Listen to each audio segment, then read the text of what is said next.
Yo guys, welcome to the Zelda fiction. Today we are gonna see, what if Naruto fell in love with Esdeath? Part 1. Huge shout out to Kyoto 141,092 for this story. If you end up liking this video, please consider subscribe, so without further ado, let's get into the video. The moment it hit, Jiraiya knew the impact would be crushing. The power of an erupting volcano behind a single strike. The very fact that his student could improve this much in such a short time was staggering, and honestly it was starting to take a toll on the master. Jiraiya of the Sannin, a man of unquestionable strength and indomitable will, was launched backwards as a fist coated in silver slammed into his gut. He didn't have time to react to the punch. It came so fast that he could barely realize it was coming before his muscles tensed for the blow. And what a blow it was. An observer would have sworn that he teleported backwards, hitting a low cliffside behind him with the force of a giant's left hook. The ground behind him cratered as the stone absorbed the excess energy from the attack. Immediately he caught his bearing, 40 years of battles dragging him back from the brink of unconsciousness before he even registered the dark closing in. And he was blasting forward, chakra pumping through ravaged muscles. He was upon his student in a flash, their eyes meeting. Blue-slitted eyes met dark pupils. Good. You're even stronger now, even faster, let's see how far I can push you. I'll use every ounce of strength I have. Naruto. Wham. Their fists met with a crunch and a grind, their feral gazes locked on one another, unable to be torn away. Eat this, old man, the dark purring voice came like a bloody whiplash across his face as 10 strikes battered into him in less time than it took to blink. Jiraiya exhaled crimson as the stone around him was shredded by a wild wind. Wind styly. Fury of the western wind. A scream like 100 banshees rent his eardrums in two as a blast came from the west. Blades of wind falling around him like razor-edged meteors. Fire style. Infernal armor. Jiraiya activated his newest jutsu and flung himself headlong into the rain of death, pursuing his student as he bent the currents of air around him, flexible serpents that could shear though diamonds as a sharp blade through flesh. He felt the battering ram impact of the attack like dozens of burning cuts across every part of him. He slammed into his student even as the boy barked out a laugh. Wind style. Maelstrom convergence. Jiraiya's eyes widened at the unfamiliar technique. Could this be the jutsu he told me of last week that he couldn't quite get right? He growled out a curse as he kicked out at his opponent, launching himself away, only to feel the world around him compress. It was as if he was in an ever-shrinking dome of wind, but the barrier was made of blades. Damn. He whirled and flashed through dozens of hand seals. Fire style. Twin serpents, elder's exhalation. He drew in a great breath and then blew, his breath leaving him as two streams of pure white fire. They twisted and rose high, brushing the edges of the wind dome and consumed it, the cutting winds feeding their power and sending them crashing around the dome. Jiraiya formed a constant chain of hand seals to direct their direction and saw the clawed hands of his student in the center. Oh no. Naruto never uses hand seals. If he's doing it now, he's pulling out something huge. Squinting his eyes against the growing inferno, he separated his hands and made hand seals separately, directing each dragon individually. They soared high, skimming the edges of the dome and circled. Each of them leveled off on the ground, their jaws open to consume their target, the space between top and bottom wide enough to fit a tree inside. A second before they connected in the middle with Naruto between the jutsu was roared out over the burning serpentine dragons and the shrieking wind dome. Wind style. Perfect implosion, self-destructing vortex. The dome compressed, causing the dragons to become even more bloated as they crashed together around the solitary figure, and then the entire dome exploded, the shockwave leveling everything for 300 feet and extinguishing the twin fire dragons instantly. Jiraiya found himself tossed like a rag doll in a hurricane, tumbling across the ground out of control as his burning armor was quenched by the gale force winds. The cliff didn't stop his movement this time, the previous blast having reduced it to a small hill of shattered stone. He crashed through it, coming out the other side bruised and battered. Chakra bled from his skin as he frantically tried to stabilize himself and slow his headlong tumble. He succeeded and landed on his feet, still skidding backwards. The Sannin caught his balance just in time to deflect a horizontal rain of shuriken. It stopped, quickly catching him off guard before he heard the familiar shrieking hum of his student's favorite jutsu. Giant Rasengan. Jiraiya grabbed the extended wrist, twisting it. The body turned with the wrist, and Jiraiya received a devastating kick to the side of his head, Naruto's entire body contorting around at an impossible angle to land the hit. Jiraiya was forced back again as he was surrounded on three sides. He lashed out quickly, snapping, kicking the blonde figure in his front as he ducked under another violently spinning ball of chakra. The attack plunged into the third attacker just as he planted his fingertips into the second's chest. All three exploded into smoke as he spun in the air and palmed the ground with one hand. He pulsed his chakra into the ground and rocketed upwards into the air, already going through a new chain of hand seals. The blonde was gone. Snap. An armored heel crashed down on the back of his head, sending him to the ground like a comet. Jiraiya landed, his body almost shattered like glass by the force behind those last two kicks. He rose again, his legendary endurance bringing him to his feet without effort. He caught the fist aimed at his head. His other hand knocked aside the jab for his throat. His knee blocked the one lifting to his gut. Jiraiya snapped his head forward into his opponent's. Their eyes met again as his student imitated the action perfectly. Ready to give up, old man? As if I'd ever surrender to an ungrateful brat like you. Naruto growled, and his voice was a tremor running through the ground. Jiraiya felt the muscles in his student flex through his fists. Then I'll show you my power again. The head drew back and lashed out 3 times. Smack. Smack. Crack. Jiraiya reeled backwards, his face bloody and his mind dazed. He settled into his best defensive stance as thick red liquid blinded him to his adversary's moves. He blocked the first attack by pure reflex. The second one the same as the first. The third landed square in the center of his chest, throwing him back a step. He rushed forward blindly, sending fire-laced chakra bursting through his muscles, and he became a blazing juggernaut fighting like a wild brawler. Blows rained down on him and were ignored as insolent jabs. He rained down his own, each attack a surge of heat. Every blow a blast of superheated wind. Then he felt it, the crushing power that hit him from the right, the blood covering his eyes burned and flaked away in the face of the crimson torrent. Jiraiya's eyes showed his enemy in a blurry crimson haze. The beast that was his student swung, his red-coated hand catching him a glancing blow to the shoulder. He let out his first cry, a howl of pain as the bone shattered like glass and the burning chakra devoured his flesh. He turned, spinning in place with the force of the strike, and shoved chakra into his legs, leaping over the creature's charge. A crater boomed into existence behind him and he landed hard behind his student.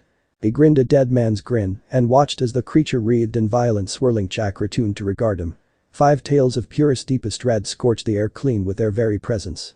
It's time to end this. Jiraiya shot forward. The demon grinned as well, ducking to the side. The blue eyes were now a red that more than matched its crimson cloak. Too slow, old man, can't you count? This is 5 now. Jiraiya snarled and turned flashing forward in a burst of speed that almost caught the beast off guard. Almost. He missed again, and the beast casually swatted him to the side. The impact was gargantuan. Jiraiya didn't feel himself crash though half a forest before a convenient boulder stopped him cold. His body was broken, and the chakra that ate at his every wound had cauterized his nervous system. He was numb, but at the same time knew he was burning alive from the inside. You done yet? I could go all day like this. Jiraiya barely moved his head, coughing up enough breath to speak the 2 words he needed. Seal release. Oh. Hold still, damn it. Let me get the toad oil on it. That stings, old man. Get that thing away from me. I'll heal fine without it. And you'll scar like an old prune. YOWCH. 1 hour later. Jiraiya sat, sullen but victorious, feeling a hostile glare leveled on him by his student. You could have just let me heal, you know. Naruto growled. Now my skin is going to be all itchy and sensitive for the next month. I swear you keep that stuff on hand just to make me miserable every time I get control of a new tail. You whine too much. With the pain I'm in you have nothing to complain about. Says the guy who bemoans the fact that he hasn't gotten laid. In his life. Naruto pointed his finger at him accusingly, the appendage scraped in gauze. You're probably the whiniest person I know, and I had to train with Sakura under Kakashi. Do you know how much she complained on a daily basis? Jiraiya sighed and turned away from the enraged blonde. Get over it. This way we can get back to your training faster. I want to get you as strong as possible before I have to hand you back over to Tsunade. You know she's going to keep you locked away in the village from every conceivable threat. Probably until the Akatsuki come knocking on the village gate. He looked up at the sky as it turned darkened, heralding night's coming. We only have another 2 months and there's one more agent I need to meet with before we return to Konoha. Naruto lowered his hand and grumbled. You and your agents. I swear if this new agent turns out to be a prostitute that you like in the land of who knows what, I am going to achieve 6 tails transformation just so I can kick your face for good. Yeah. Jiraiya glanced back at his student as he twisted back to their camp's fire. It's actually important that I meet with her. I haven't seen her in 10 years and I sent her on a rather important assignment that's been in the works since you were a toddler. Naruto perked up. Huh. So this isn't a bullshit visit. Cool. So who is this girl's mission? Jiraiya shrugged. Originally her job was to prevent Kiri and Kumo from trading by sea, using any means necessary. This was during the days after they teamed up to destroy Uzushiogakure. But as she was doing her job she kept encountering odd vessels the further out she went into the Eastern Sea. Eventually she started to take a log of them and came to the conclusion that they were part of a sea trade route. However, it couldn't have been Kumo or Kiri at that time because shortly before that they became enemies. She correctly assumed they were part of another nation, unknown to the elemental lands. Cool. So there's like a whole other continent out there. Why didn't you ever tell us that was our last stop before? Because Jiraiya said, smirking. You would never have stopped pestering me until I took you there, and our appointment isn't for a week, which is exactly how long it should take us to reach the east shore of the Land of Fire. Now shut up. Stop wasting energy talking and heal. It should only be a day and we can take off those bandages and get on the road. It's a straight shot east from here. Come on. I just got access to Five Tails State. Let me do some ninjutsu training before we leave this spot. Then we can go over and… Jiraiya raised an eyebrow. Need I remind you that I almost died? Again. Naruto crossed his arms. You're always almost dying. It's like your hobby. Naruto grinned, showing off his semi-sharp teeth and long canines. You forget. I'm the only reason you're as strong as you are now anyway. Weren't you the one who said that shinobi grow stronger by being brought to the brink repeatedly? True, but… And what is dying a few times compared to sparring with your favorite student? And only Godson Naruto seemed to glow with, admittedly sarcastic, pride. So what if I've almost killed you 25 times in the last 2 years? It's all about the bond, right? Not 25. The tally of near-death experiences is almost double that. Or did you forget the 3 months after you breached the Three Tails barrier? You have nearly killed me a grand total of 39 times. Oh yeah? Only 11 more to go and we'll hit 50. He deadpanned. Please don't be excited about that. Naruto lowered his arms and dropped his stupid grin. But seriously, I have complete control of Three Tails now, and I can reach Five Tails Cloak in a pinch without turning into a homicidal maniac. I used to go batshit crazy at 2. That is a good point, but full control over Three Tails. That is only 1/3 of the total number, and the amount of power you gain with each new tail is exponential. The first tail doubled your usual power and you never ran out of chakra. The second tail was double that as well, putting you well above Chunin level, if not quite Jonin level. Then the third tail tripled that, putting you on par and even exceeding my power at the time. Which was when you wanted to quit. Naruto muttered. Which was when I wanted to quit. He admitted. But now it is getting completely ridiculous. If by my measures the 4 tails will give you full access to power easily on par with a Kage. 5 tails, which you just managed to briefly harness today, could give you the power needed to butcher some of the most powerful individuals in the world. Jiraiya seemed to shiver at the thought. I hesitate to imagine how much power you could have by fully mastering 6 of the 9 tails. They were both silent at that. Jiraiya personally was frightened at the godlike power Naruto could easily wield in the future, but at the same time, ecstatic that he was the one training him to use it. Of course, he himself was far more powerful than he'd ever been before. Training every day for 2 years with, quite possibly, the most dangerous and unpredictable ninja alive, to put it bluntly, he improved rapidly. Not nearly as fast as Naruto did, but still he felt that he could have gone toe-to-toe with Hanzo. And that was something he'd once been unfortunate enough to fail at, even with the help of his old teammates. Naruto, on the other hand. Dottie changed. Drastically. Vaughn was the immature boy of 13 who would rush headlong into a fight, completely and utterly unprepared for anything. He was still immature in some ways, retaining that devil-may-care attitude and complete disregard for authority or his own skin. He still rushed headlong into conflict, but he was no longer unprepared for it. Seeing how he was undoubtedly high Jonin level now just with sheer power. That wasn't counting his keen mind. Oh yeah, he had one of those now. He would never be called an idiot again. Jiraiya would personally hamstring anyone who considered his godson anything less than a genius. For example, he mastered jutsu so fast that it made his head spin. Shadow clones in A-rank jutsu in a single night. Rasengan a week without any real hints or direction. Mastery over wind manipulation in 2 weeks, not just cutting a leaf in half. Not just cutting a piddly little waterfall in half. Naruto could cut a huge boulder in half just by putting his palm against it. That was mastery, and that was only a small part of why Naruto was a mastermind. The kid could come up with a solution for anything. No matter what the problem was, he could find some way to fix it in the most bizarre, unconventional way you could imagine. Things that no remotely sane person could think of. The kid was also a genius when it came to inventing jutsu and, if he did say so himself, far better than his father at naming them. And some of them, geez. He outdid himself regularly. Out of his arsenal of 20 wind-style jutsu, not a single one was below A rank. 6 were S rank. Their chakra costs were unreal, and the fact that he could do more than half with no hand seals. He was deadly. Now Naruto, he could have thrashed Hanzo while using the Five Tails cloak. As for his general maturity, he'd improved greatly. He still spoke his mind without care, but he wasn't clueless anymore. He understood how things worked in the world. He did embarrass himself sometimes, but these days that was usually because he fudged a jutsu and blew himself up. Jiraiya might have thought that he'd been hopeless when it came to girls, but he wasn't. Not that he was a playboy in any way. He just tended to ignore the fairer sex, thinking that they were far more trouble than they were worth. Not exactly a golden development for his novels, but Naruto, thank Kami-sama, still had a tendency to find himself in situations. Well, sometimes might have been an understatement. To tell the truth, it was at least once a month. But he never got in trouble for it for some reason. How he hated that. Jiraiya felt a smile tracing across his lips again as he turned to look at his godson. Naruto was taller now, having gained quite a bit during the trip, though he was still way under his own towering height. His skin was a slightly deeper tan, and his muscles were powerful but sleek. His definition would make any self-respecting woman swoon if he took his shirt off. He was fond of saying that he'd be even more handsome than his father had been said to be. And seeing how Minato Namikaze could have easily had a harem by 17, well, that might not have been a bad thing. At the very least, he'd get plenty of writing material. Naruto's most marked appearance was in his face, which his rigorous training had shaved of any baby fat. In fact, Naruto was even more fit than him in that regard. Basically all he did was train, and the QB already boosted his metabolism to an insane degree. But that only made him look older. The real change was his eyes. Neither of them knew why, though they hypothesized that it had to do with the excess chakra running through his system for 2 entire years, but his usual blue eyes now bore slitted pupils.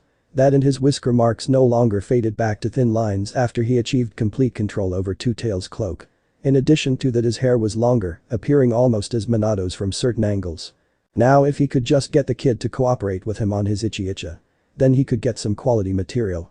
Not that it would ever happen, but maybe he could get some when Naruto finally found some girl he liked.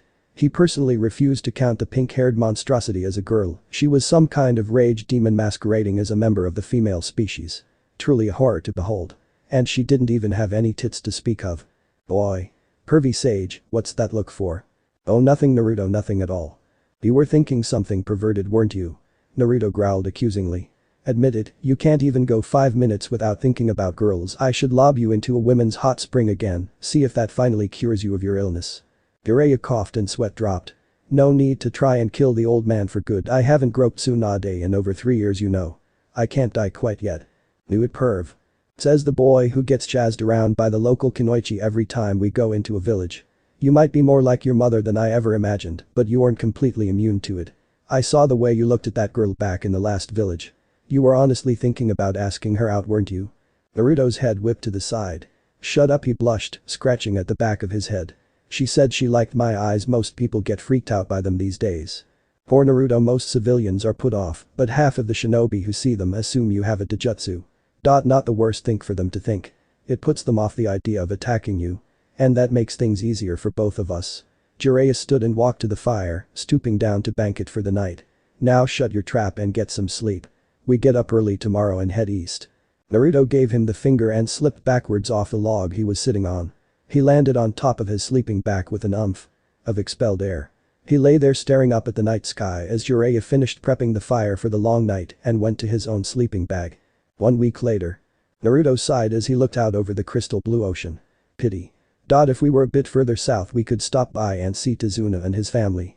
I wonder if Inari took over his father's business by now. He'd be the same age now that I was when I was there last. Jiraiya huffed as he finished speaking with one of the local fishermen. Yeah, but then we'd have to worry about the last remnants of the Kiri loyalists. They're still being hunted down by the new Mizukage. I don't want us getting caught up in anything big a month before we head back to the village. Fine. Anyway, where is this agent of yours? He pointed down the shore to a larger docking area that bordered the shoreside village. That right there is where we meet. Usually she sends me reports through a secondary chain of contacts set up throughout the Land of Fire, but seeing how I've been on the road for a good 3 years, I've missed 6 separate reports from her. I'm eager to see what she's learned. Every 6 months. Naruto frowned. What is she doing if she only sends you updates every 6 months? Villages have been raised and rebuilt in less time. Jiraiya grinned. That's the thing about her. She doesn't just log shipping lanes anymore. She actually went over there a year or so back. The journey to the other continent takes a minimum of a week by water. And that's with special ships aided with ninjutsu. A normal fishing vessel would take over a month to travel there and another month back. So she has about 3 months over on that side at a time. Naruto nodded, looking back towards the dock. What time is the meeting? It's scheduled for 9 o'clock sharp at the local bar. We'll be going in on time, but you need to disguise yourself again. Remember that just walking around town is usually fine, bars are always places where information gathers. And Naruto finished the sentence for him. Where others go to gather information whether it is being given freely or not. Yes. And as much as it was amusing to watch the girls fawn over you in the last 3 villages, this is one of my best agents and she doesn't need any attention being drawn to her through our actions. So keep your head down. Alright old man, give me a second to get my henge in place. Naruto made a single hand seal and in a plume of smoke there was a blonde-haired girl in his place, remarkable attractive but wearing modest clothing that didn't draw attention to itself. This being the infiltration version of Naruto's not-so-infamous sexy jutsu. When he was completely done she got into character, a serious pouty expression became the default instead of the roguish grin Naruto usually wore these days. She turned and gave a mock salute to Jiraiya. Oi. Ready to go uncle. Or is it sensei this time? Jiraiya started walking towards the village. You'll be my student until it is more convenient to reveal your identity. Keep up the usual attitude. She'll like you with that. Okay, but what is she like based of people we've met recently? Appearance-wise. She has black hair, maybe late 20s to early 30s. Looks-wise rather like that Kuritsuchi girl from Iowa. At least that's how she keeps her hair. Not much in the way of tits, but with a rather nice rear end. Quite muscular. The biggest thing to tell her by is her arm is mechanical. Mechanical. Like metal. Naruto scrunched her face up. Never heard of anything like that except in the land of iron. Don't the samurai have stuff like that? Oh, she keeps it hidden and is quite vain about it. I wouldn't talk about it if I were you. She'd probably try to kill you for it. Naruto groaned and started following him.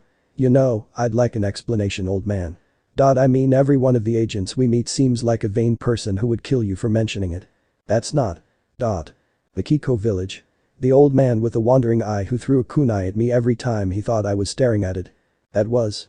Or in Suna with that girl with a huge rack and who was so self-conscious about her squeaky voice that she made us communicate in writing the entire time. And when I asked why she was being so weird she tried to chop my balls off with that claw gauntlet of hers. Naruto raised a finger, or even your agent in that Kumo village that thought she was such hot stuff that when I mentioned that she wasn't exactly in the peak of her youth anymore, she literally tried to turn me inside out. What about her? As they walked Jiraiya let out a sigh. Well, at least they all came around once they learned about who you were. Of course. Naruto rolled her bright blue eyes. As soon as you drop the Namikaze bomb they all turn into the nicest people you could imagine. But I don't care about who my dad was. I mean, I love the fact that he was my dad, but I don't want others to respect me because of who my dad was. I've told you that before. True. And that's not even the point I was trying to make. We're going to meet someone weird and somewhat insane, aren't we? I'll take that as a yes. She's really a great person once you get to know her. Naruto deadpanned so hard that somewhere in Konoha a certain wood-style user sneezed before going back to practicing his stare in a small pocket mirror. You're pathetic. Jiraiya's shoulders slumped as they entered the edge of the small village. Conversation dropped off as they made their way down the street, drawing looks from nearly everyone, despite the fact that both were dressed as civilians. This might have been because Jiraiya was easily head and shoulders above most in height and his hair was almost unique to the elemental nations. Not to mention the fact that he had a massive scroll on his back, which might have detracted from the civilian dress. However, people stared more at the beautiful blonde girl by his side though, the eyes of the men not failing to notice her curves, even under her modest clothing. Nor the fact that she walked with a grace that was beyond beautiful. Inside said blonde's head she was at once proud of himself for deceiving some who were obviously ninja. Why at least 3 of the men who were leering at him wore ninja headbands. And at the same time he was disappointed that no one ever saw through his disguise. Honestly, there was no challenge anymore. Even Jiraiya, with all the time they trained together, could only guess who the real him was in a shadow clone battle. Honestly, people should have been able to see through a simple henge, regardless of how well put together. But, as always, it seemed that the guys were too busy trying to measure her 3 sizes and the women, too busy being jealous. Naruto thought of all the people he'd fooled with a simple henge and his superb acting skills. Literally he could count the number of people who could see though his henge on one hand. And 2 had the Sharingan, 2 had the Byakugan, and the last was an Inyazuka. All 5 required some assistance to see through his henge. He or she gave a great sigh, emphasized by the dramatic movement of her breasts, which was shortly accompanied by the mass dripping and iron tang of several bloody noses in the area. Which building is the bar? She asked, getting annoyed. This one. Jiraiya turned on his heel, and they made a swift ride into a smallish building on the north side of the village. They entered through the open door and into a relatively well-lit room with some 15 or so people in it. All men. This immediately alerted both of them to the absence of Jiraiya's agent, as well as to the fact that Naruto in the guise of a female was now, without a doubt, the center of attention. Jiraiya, realizing that the situation was less than the best, still decided to continue with it. He turned his gaze to the left, scanning each booth in turn, and located the one where he was supposed to meet his agent. In her place was a young man, about 30 or so. He had long straight brown hair and dark eyes. His skin was pale, but not naturally. His pasty complexion looked to be from some emotion like fear or sorrow. Jiraiya noticed a distinct lack of any weapons or even a headband. Not that any of his agents wore headbands when they came to meet him. These meetings were meant to be discreet after all. An Iwan-in, for instance, would not normally deign to even speak to a Konoha-in. So they tended to leave anything that marked them as ninja at home. Naruto nudged Jiraiya. I don't feel anything off about him, but he smells I don't know. Desperate almost. I'll take it from here. Keep silent until it's clear he's not some spy sent in her place to get info on us. Got it. They both strode into the bar, ignoring the blatant stares of at least half the room, and seated themselves at the booth where the man sat. For a moment he seemed not to notice them, then with a start, he looked up. Oh. You must be. Naruto made a line across her throat with one thumb and frowned dangerously. The man stopped just short of saying what would probably have been Jiraiya of the Sannin and gulped nervously. Jiraiya smiled at Naruto for salvaging the situation at least a little bit. Then he glanced back at the guy, who was sweating at that point. Who are you? 20 minutes later they were outside the bar and quite a ways away from the village. Naruto still hadn't become himself yet, keeping up the pretenses of being a girl. While Jiraiya was trying to get the man, now identified as Sir Armin, to calm down. It took a while, but eventually the older man succeeded in getting Armin to breathe properly. Now Jiraiya said, his voice somewhat strained. That we've established that you know who I am and that you are coming in place of my agent, please explain yourself. Armin, who was only slightly less pale than he had been, nodded. I am terribly sorry for my reaction, but I was sure you wouldn't come. Recent events in my homeland have been horrible and I have little faith in foreigners, I'm truly sorry. He gave a deep bow to Jiraiya but asked timidly, but I was also under the impression that you were to come alone. His eyes darted to the blonde worriedly. Jiraiya waved it off. This is my student and he will be the heir to all my operations. If I die in the near future he will take up my duties as spy master. Armin blinked. You do mean she right? Naruto let the henge run out of chakra and closed her eyes as the illusion dispelled in an explosion of smoke. When it cleared there was a very male boy there, with his arms crossed and his eyebrow raised in question. Yet another guy who can't see through a basic henge. Armin looked amazed for a moment then recovered. I am sorry, but I was not aware you were under a henge. My wife did not tell me much of her abilities as she was always busy. I was under the impression that she was the only one who could do that. Wife? Jiraiya blinked in shock. You're telling me that Hakana married you? Yes, allow me to explain please. I am Sir Armin, former tactician and advisor to the Emperor. I am not born of these lands, as I am from the capital. You probably do not know any of this, which is why I am here and must tell you everything. My wife tasked me with this job in the case that she died. She's dead. Jiraiya closed his eyes briefly, allowing himself a moment of sorrow before getting back to business. Tell me everything from the beginning. Very well. Armin sat down on a log in the clearing where they had hidden themselves and began. To start off with, I met your agent, Hakana, a year and a half ago. She had first told me that she was from a foreign land in the far south and was in need of information. I had just recently been dismissed from my position as an advisor to the Emperor and had nothing else to do. She offered me money and I wasn't in any position to refuse, so I helped her get settled on the Empire's far western coast. It wasn't too long and we became friends. I, for my part, was still mourning the loss of my rank and position while she, I thought, was a refugee of some kind. We grew close very quickly and to cut a very long and a bit sappy story short, she eventually told me her secret. She wasn't a refugee as I assumed, nor even from my home continent. She was an elite warrior from another land sent here to gather intel on possible threats. Jiraiya glanced at Naruto who shrugged. What was it to them? They couldn't blame someone for falling in love. Armin didn't even notice their movement and continued. I was shocked of course. I didn't even know she could fight at the time. So I asked her for proof and she used that same ability that you used to become a woman. I was astounded. I assumed that she possessed an imperial arm, one of 48 powerful artifacts created by the first emperor. But she said that she was born with the power and that she could do any number of amazing things with it. She then explained that she loved me, but that she had a duty to perform. She said that this land is currently in a cold war of sorts. No one dares openly declare war, yet it is in peace. I understood what she meant by this.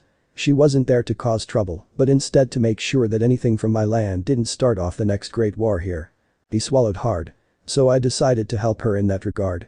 Hakana started to branch out and create a network of small-time informants and spies on the coast. It was very successful, or at least I thought it was. She was always so efficient it scared me sometimes. But we continued.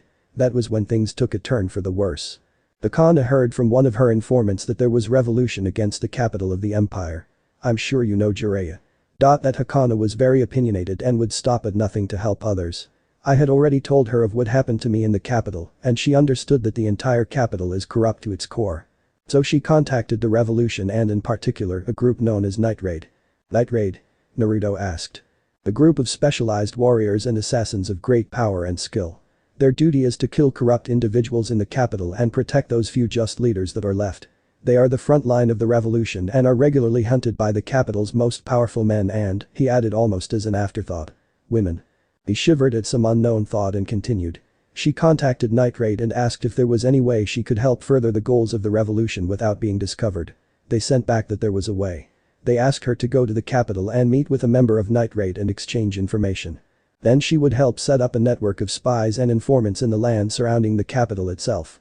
Things went very smoothly for 2 months after that, but Armin looked to the ground suddenly, his jaw clenching. But then we were betrayed. One of her contacts on the coast was actually an agent of the capital and had been working his way onto Hakana's trust the entire time. And about the time that my wife had 50 people working in and around the capital he struck. Jiraiya began to feel sick at his stomach and Naruto was pale. The next day my wife's head was on our doorstep and there was a note. On the door. It said those who opposed the empire opposed the emperor himself and by the law of the land, those who opposed the emperor will be sentenced to death. It was a warning to everyone who had dared try to stop the corruption that we didn't have the power to stop them at all. I left as quickly as I could and, under my wife's instructions, I came here the following month.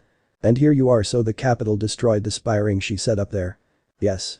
Naruto groaned loudly. And only a month left and we have to go back to Konoha. Damn. I so want to go over there and kick ass now. He gritted his teeth. This emperor sounds like a scumbag. I ought to rip his head off. No. You're mistaken. Armin shouted. The emperor is a nice boy, kind to a fault and ignorant of everything he does. The man who is to blame is his chief advisor, or I should say, only advisor. His name is Honest and he is the most evil man I have ever met. He has made himself into the emperor's only friend and confidant. At Naruto and Jiraiya's surprised looks he explained further. You must understand that my homeland operates under an absolute monarchy and the emperor is the last of his family. The royal family's advisors have always had immense power, but our current emperor is barely 13 and knows nothing about how to rule a nation. His late father knew that he would leave his son as a young boy on the throne and gave him an entire cabinet of advisors, 20 in all, to help him govern until he was ready to do it alone. But Honest has killed, discredited, or banished all of them in the emperor's name. Jiraiya let out a groan of his own. So you have a figurehead as your emperor and the one behind the scenes has manipulated him into thinking that everything he does is for the good of the people. Unfortunately, yes. That's just great. Not only did I lose one of my best agents, our neighboring continent is ruled by a figurehead. And this figurehead is controlled by an advisor who seems to be slowly rotting your country from the inside out. Am I correct at assuming that life is not easy or pleasant in your homeland? That is true. Armin admitted. Many of the outlying villages and towns are filled with families who are slowly starving to death for lack of food. The capital taxes everyone in extremes and when they do not have the money to pay them, the enforcers take possessions. Then food or water. Then anything that you own. And Honest recently convinced His Majesty to bring back a kind of slavery. It's terrible because of how excited he was about it. I think the emperor's education has been stunted and twisted so much that he would think having someone executed the best thing in the world. Jiraiya's expression twitched, struggling not to show his anger. I only have one question then. Yes, Lord Jiraiya. Will you help me? Us? That depends. He closed his eyes. Do your people know of us? The elemental nations. Of course. Armin nodded. They have known about another continent to the west for years. However, the emperor before the current one was content with our holdings and did not wish to venture into new territory. He was a peaceful emperor.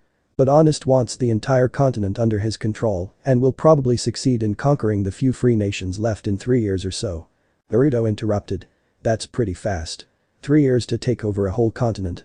I mean, here that would be impossible. All the villages are relatively equal in strength. Except for Suna and Kiri, which are weakened right now. How could your capital take over a whole continent in that short a time?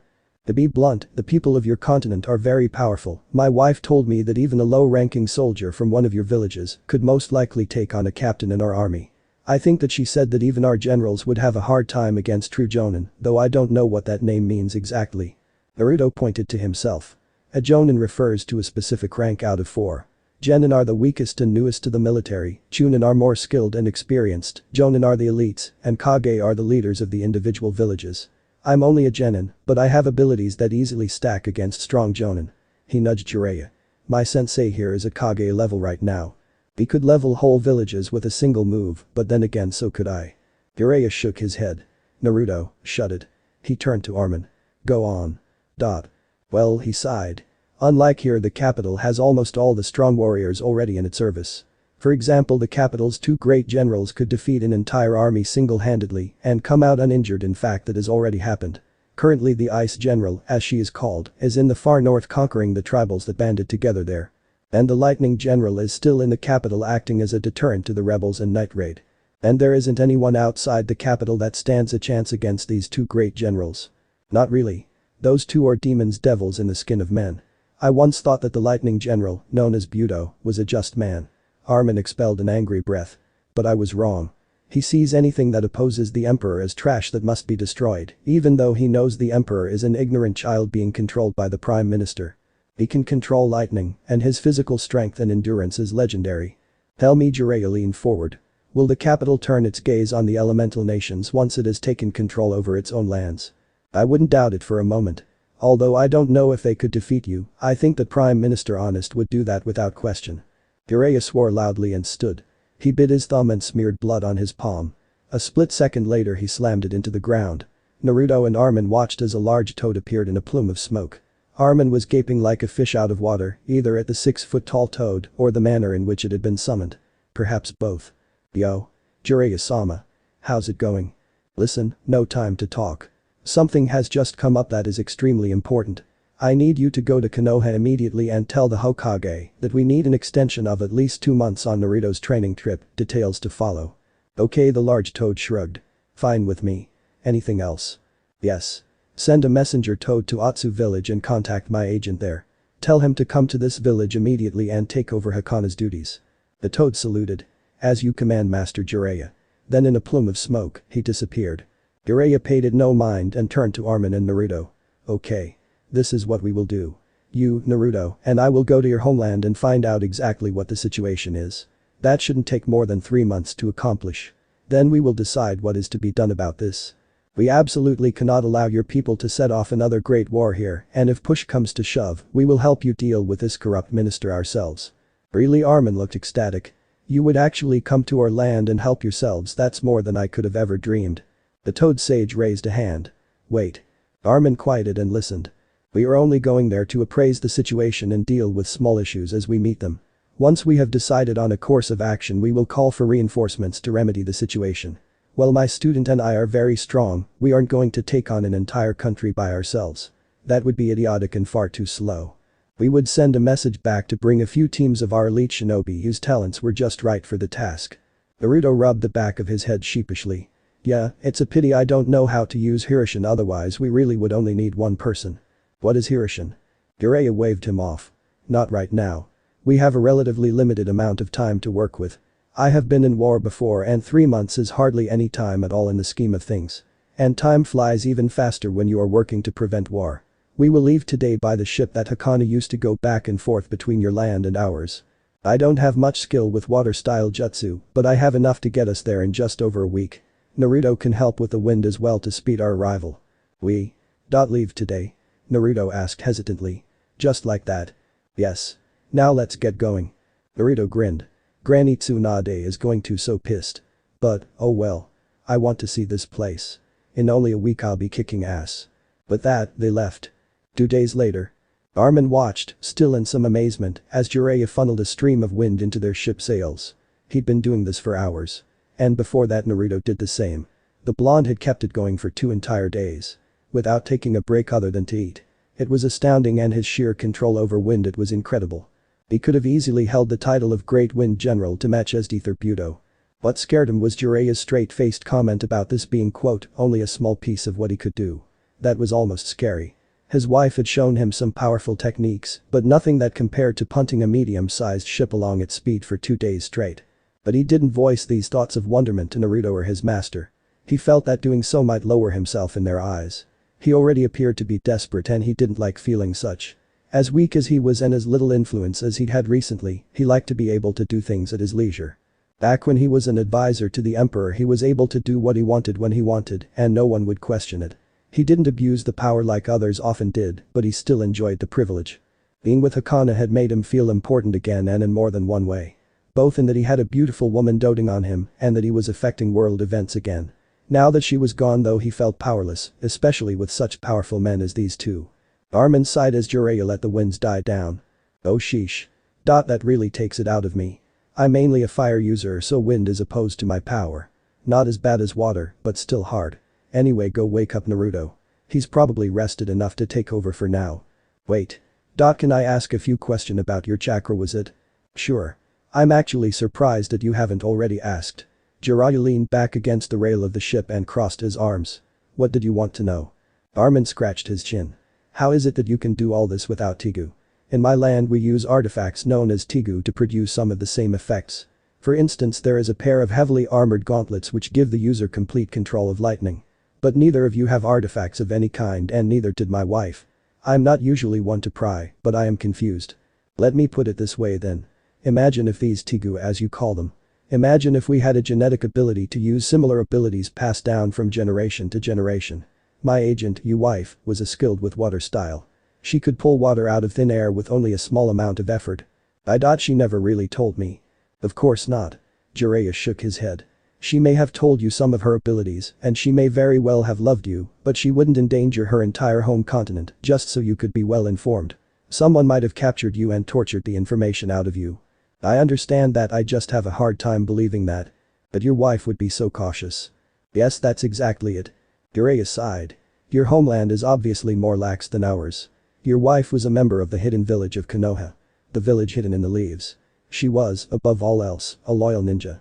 And in our land, which has been warring off and on since before anyone can even remember, secrecy, discretion, loyalty. These traits are taught and valued above all else. She was in what she probably considered hostile territory every moment of the day. He closed his eyes. It may seem out of the ordinary to you, but a more devoted Kunoichi would have killed you rather than create a loose end during her mission. Armin took a step back and paled. That's one of many things that make ninja more deadly than normal men and women. We are willing to do what others would gag at the thought of. It isn't that we are monsters, it is merely that we do what must be done. Jiraiya cracked one eye, his expression becoming very serious. Besides, you can't fight monsters without, in some way, becoming one.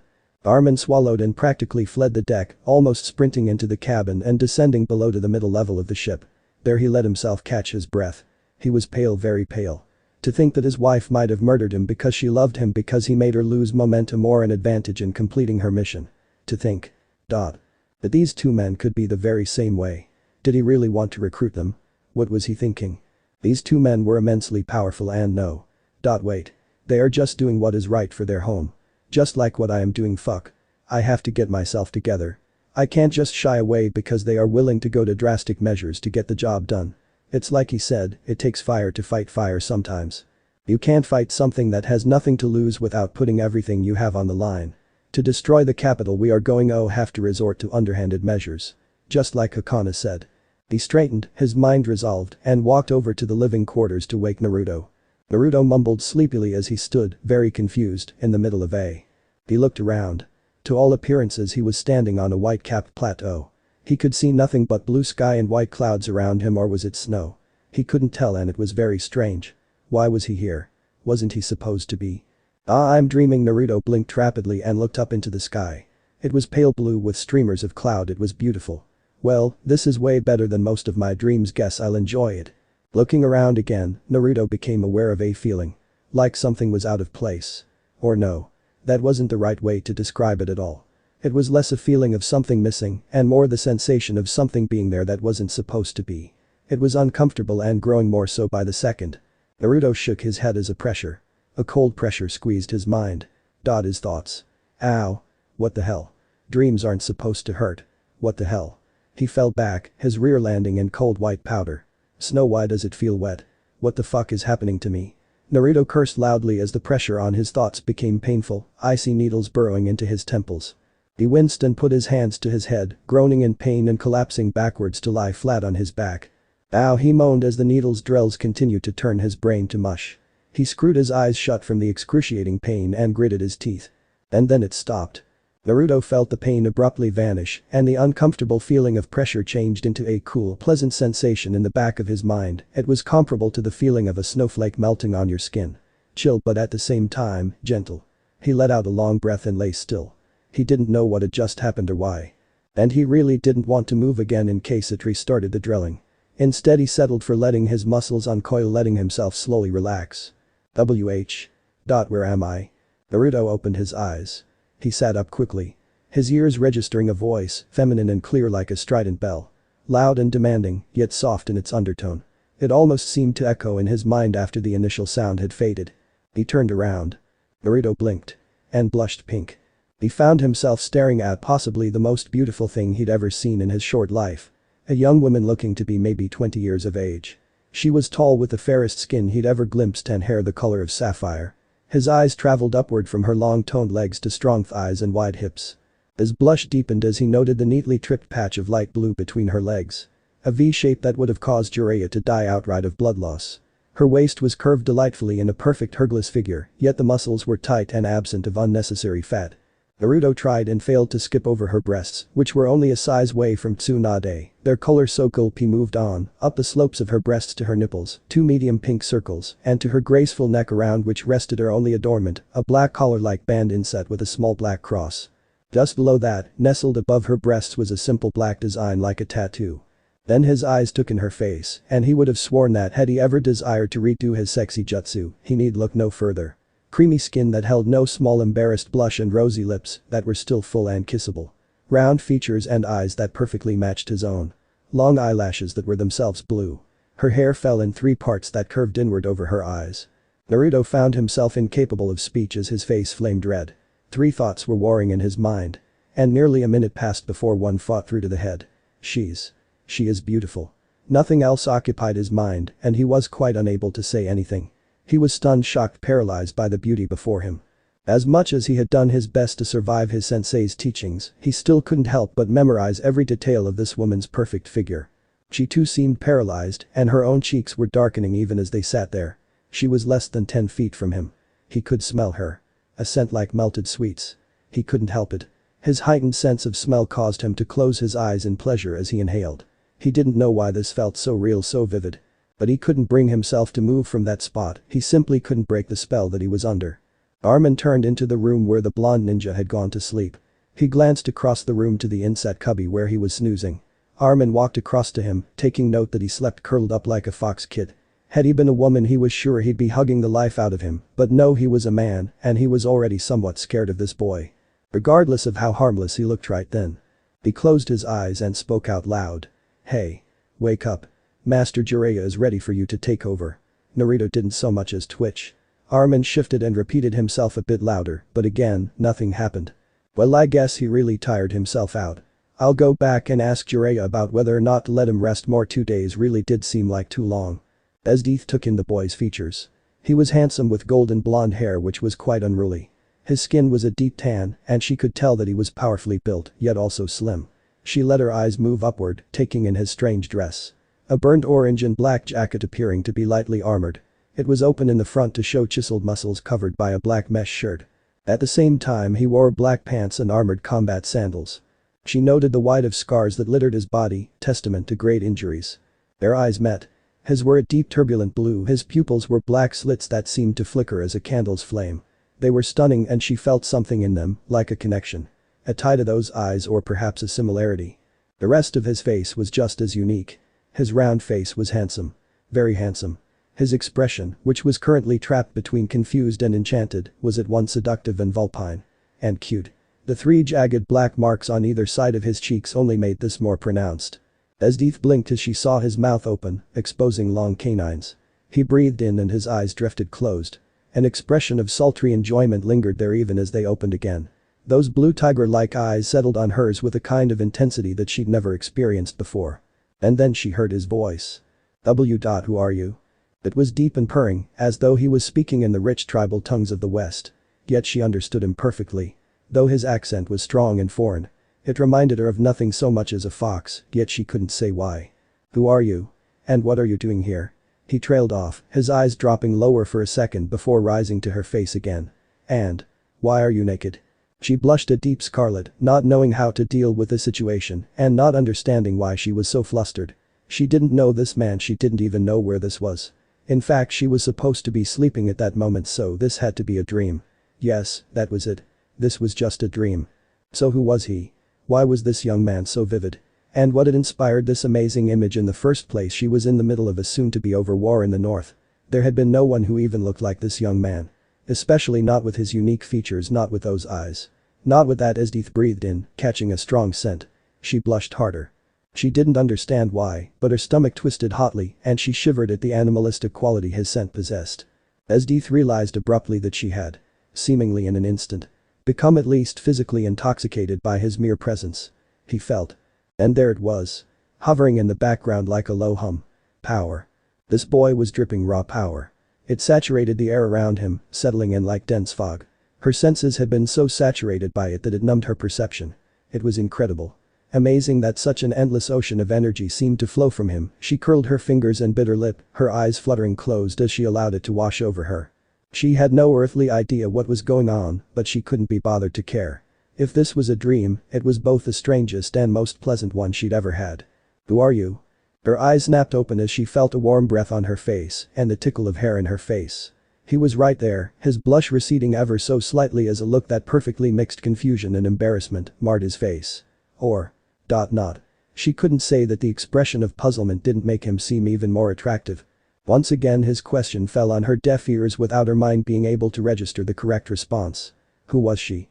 Was she not the great general of the empire? The ice queen of the emperor's military? Why did she feel like a shy maiden right now? Armin came back out on deck as Jiraiya took a deep draft from a canteen on his belt. The Sannin gave him an odd look. "Hey. Where's that lazy student of mine? Don't tell me he went back to sleep." "No, I let him sleep a bit more since I couldn't wake him. I figured he was more tired out from his duties manipulating the wind than we knew." "Nah. You just have to be really insistent. Go smack him upside the head with something and he'll wake up. Got to do it hard though. The kid's head is hard enough to knock through stone, or so I've heard from certain people. I guess." Armin turned back into the ship to wake Naruto for good this time. Naruto leaned in close to her, feeling a bit embarrassed to be so close to such a beautiful and very naked girl. But her eyes had closed and she had an almost blissful look that made his stomach do flips. What was that look for? "Who are you?" he repeated gently, not wanting to startle her. Her eyes flicked open and her cheeks and neck flushed an even deeper shade of red. Her lips parted as if to speak, but she paused. Then after a moment she asked, "Who are you?" He tilted his head to the side. "I already asked 3 times, but I'm Naruto. Naruto Uzumaki. Who are you?" Esdeath of the Partas tribe General of the Empire. Her blush deepened, if it were possible, and she leaned forward. "What are you?" "How, I'm dreaming, aren't I?" "I don't know about you." Naruto hesitated as her nose was nearly touching his, but he didn't stop her from continuing. His skin was tingling with a cool sensation that was hard to ignore. The feeling was far too pleasant, raising bumps on his arms. "I thought I was dreaming too." He trailed off for a moment, regaining the courage to speak. "Are you real?" She was still matching him, their faces barely an inch apart. "Yes. I am real, but what are you?" "I'm..." Naruto woke with a start and a painful yelp as something large and weighty smacked him in the head. He rolled out of bed swinging, his arm and the kunai it held barely missed Armin's throat by inches. The man went stumbling backwards as Naruto let loose a savage growl and aimed to kill him. Only to stop as he realized he wasn't under attack and this wasn't another one of his sensei's tests. He sheathed his weapon and stood, glaring balefully at Armin. The guy had just interrupted perhaps the most intense dream he'd ever had in his life. He's been there on a snowy plateau with nothing but a naked girl. But not just any girl. The girl who was perhaps the most beautiful example of the female species he'd ever laid eyes on. Not only that, but she. Naruto groaned in frustration. She said she was real. It felt real. Hell, he could even remember her smell. Perfectly. And this bastard woke him up. He wasn't pissed, but he was aggravated. He wanted nothing more than to go back to sleep and see if he could reconnect with wherever that was. See if he couldn't keep talking to her. He couldn't explain it, but he wanted to hear her voice again. He wanted to taste her scent again, and he wasn't at all opposed to looking at such a stunning creature when she happened to be naked. "I'm sorry, Naruto." I didn't mean to do it so hard. It slipped out of my hand.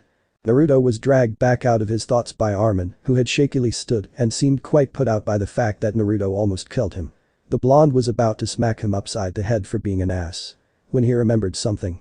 Esdeath of the Partas tribe G. General of the Empire. He suddenly smiled. That was it. She was real. She said she was a general in the Empire. And he only knew of one empire at the moment, and that was exactly where he was heading. Her name was Esdeath of the Partas tribe. A general, huh? Well, I'll just have to track her down when we come ashore. I wonder if Armin knows the name. Huh. I'll ask another time. I'm still annoyed that he woke me up just now. Naruto gave the man a glare and, assuming that he woken to resume propelling the ship along, he moved out of the living quarters. General Esdeath, leader of the Empire's greatest army, woke in her field tent to the sound of laughing soldiers. She opened her eyes and stared at the ceiling, just looking up and watching the roof of the tent sway. Her tongue darted out to state her lips the scent was gone, but she still remembered it. She could imagine the musky aroma filling her nose and sending pleasurable shivers up her spine. He disappeared. That handsome young man with the amazing blue eyes and golden hair had vanished like smoke on the breeze just as he was about to answer her. She was pissed, royally pissed. She couldn't remember the last time she'd blushed or the last time something had stirred her embarrassment like that. Did she even remember the last time? It made her furious. No, not that it happened. The feeling itself was exhilarating. She liked it, wanted more of it, needed to feel those emotions again, and most of all, she wanted to know what that boy was. The pure raw power he had been almost dripping. She'd never met anyone who exuded such power, such unimaginable strength. It had been like a lake, no, an ocean of power. She'd felt small beside it. So very small. She desired to be in that presence again, to feel that tide of energy wash over her, drown her senses in that hot current. He said his name was Naruto Uzumaki. A most unusual name, to be sure. She wasn't at all certain that she'd heard either ever. And she'd met thousands of people since she became part of the capital's military. She didn't know where he came from. Probably a distant country, but why had she not heard of him? Someone who could impart such a feeling through a mere dream had to be famous in his homeland at least. Esdeath shifted, naked under the thick blankets of her bed. A second later she sat up, her icy blue eyes taking in her tent. She was the strongest and she had always been the strongest. Now? She'd encountered something that could swallow her power whole and she wanted it. Wanted him. It was instinctual, the desire to take what she wanted. She had always wanted a man, yet she'd never met a single one other than Buto who could match her power. And she would sooner commit ritual suicide than be with that man. But him? That innocent yet undeniably feral look. The cast of his features, seeming ever the more foreign as she recalled them. The black flicker of the pupil set in those sapphire eyes. He was handsome, amazingly so, and in just the way she liked. She didn't even know she liked that kind of man until she remembered that unruly blonde hair and fox-like bordering on feline curiosity. It didn't seem possible, but she liked him. Wanted him. Like a lioness who seeks out the strongest mate, she wanted him, and this little war in the north. It had become a hassle. A waste of time that could be much better spent elsewhere. Esdeath slipped out of bed and was dressed in less than a minute, snatching her rapier and clipping it to her belt as she exited her tent. Once outside she raised her voice so that the entire camp could hear her. Pack it up. We end this today or I'll end you tomorrow. 4 days later. The breeze was slow and cool as the ship's captain guided it into dock. Being that Naruto, Jiraiya and Armin were the only passengers, the departure was quick and silent. The captain of the vessel scarcely waved goodbye to them before they were gone and moving into the small seaside town. Jiraiya and Armin stood fairly close together, discussing their initial plans and where to go from here. Naruto walked off to the side a bit, his eyes resting on them every few seconds before returning to his thoughts. He absently let his feet take him in the same direction as the two older men while he lost true sight of the street in front of him. Naruto took in a deep breath and imagined a sweetness on his tongue that wasn't there. It made no sense. Everywhere he felt the familiar sense of that girl from his dream. That girl who was very much real. He'd overheard Armin and his godfather talking about the higher-ups in the capital, and Esdeath was most certainly one of them, though Armin had admitted to not knowing her personally. Supposedly she was in the far north on a campaign to conquer the northern tribals who had banded together into one nation. He didn't know what to think of that, and even if he did, he couldn't really care. There was just something about her. Ever since that dream during the trip, he couldn't stop thinking about her. It was like an itch in the back of his mind that absolutely refused to be banished. At some points it was almost maddening. He'd feel a light breeze, and his skin would abruptly go bumpy with the memory of her presence. Or he would hear a soft brushing noise, and his imagination would conjure images of her thighs rubbing together as she crawled towards him. That alone was enough to make him stumble in the street, his cheeks going pink. It was ridiculous that he was unable to get her out of his head. It was just a dream. But, at the same time, it wasn't. That much was obvious. Normal dreams didn't allow you to communicate with real-life people from the other side of an ocean, and certainly not if you'd never even seen them before. Like, how was his mind supposed to conjure up an accurate image of someone you've never seen before? Still, that was beside the point. It didn't seem important at the moment that it had happened or why it happened, only that he couldn't force the image of her out of his mind for 5 freaking minutes. Thoughts of her were like an invasive species of insect. Almost impossible to purge. Even at that moment, meandering down the street, he could perfectly recall what she looked like down to every little detail. It was insane how easy it was. And worst of all, or maybe best of all, he couldn't rightly tell which it was he wanted to see her again. Badly. The desire to see her again was like a constant background hum, and when his thoughts focused on her as they did now, he had this warm, pleasurable feeling in his chest that was very hard to ignore. This feeling, even if he'd been as dense as he used to be, it couldn't have been mistaken. This was like how he used to feel about Sakura, except 1,000 times stronger. It didn't help that after their real meeting he dreamed of her, really dreamed of her afterwards. It was enough to make him turn beet red. Her voice, soft and clear yet strong and vibrant. He could imagine her whispering seductively in his ear. Naruto-kun. Naruto fondly imagined that he might walk straight into the side into a building so that he might knock himself out and hopefully land back wherever that girl happened to be at the moment. How he wished he could just see her aga. Hey brat. Watch where you're going. Naruto blinked and stumbled back, rubbing his temple. He looked up and found himself staring into the intricate steel chest plate of a soldier. His eyes traveled upward and his eyes widened.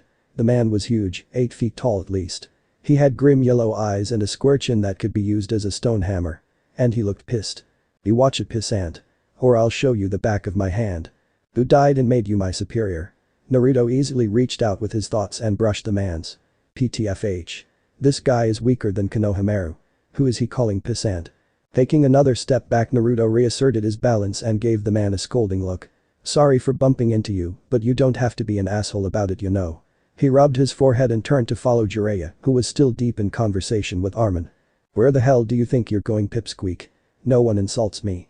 I'm the captain of the guard here. Naruto paused briefly, glancing around. A few people in the street had noticed the small confrontation, but most seemed to be in an evasive mindset. They skirted the two of them. Naruto considered telling the guy off, but came to the conclusion that it was asking for trouble. Might as well be diplomatic. Even with this ass, he bowed his head ever so slightly to him. Sorry again, but I wasn't breaking any law, and I did apologize. You think that's enough? The man bellowed, now fully getting the attention of everyone on the street and turning Jiraiya and Armin around. You think you can slander me in public? I'll tell you something, you insignificant insect. I am in charge around here, and you need to be taught a lesson. Jaw dropping, Naruto stared slack-jawed at him for a second before his eyebrows drew down. Okay. Whoever you are. News flash.